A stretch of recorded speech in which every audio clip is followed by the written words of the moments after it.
And before we go to break, I want to talk to you in our policy breakdown tonight about what's going on at the IRS. Now, I will be the first to say that I think that the IRS, this whole ideal of the 501c4 thing needs to disappear. It really doesn't make much sense because the IRS code sort of says to you whether or not you have patriot in your name or you're organizing for America, or whatever you might be. The whole ideal of the IRS 501c3 code saying that you have to be, they require you to adhere to the certain rules that you are not primarily engaged in electioneering activity, which really means to the IRS that 41% of your operation is non-electioneering, right? Or is electioneering, and 51, and if you do 50% or 51% of electioneering, then you are primarily engaging in electioneering, which in my mind really makes no sense because I think that 51% number is completely and totally arbitrary because engaging in electioneering is engaging in electioneering, point blank, period. So I think on the broadest level of this whole thing, we should just probably think the IRS should really consider getting rid of 501c4s, right?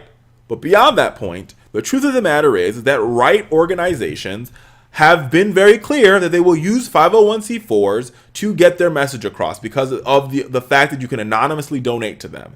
Think about some of these 501c4s and tell me that they don't primarily engage in electioneering. Crossroads GPS, a group headed by Karl Rove, right? Former Bush guy, often seen on Fox News, engaging in electioneering. I'll give you another group, the Commission on Growth, another group owned by big money conservatives engaged in electioneering. Hope and Opportunity, another group owned by big right organizations engaged in electioneering.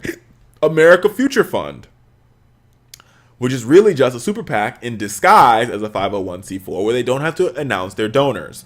Now, the other point that I want to make here is a point that I heard that Joy Reid made a couple days ago on MSNBC.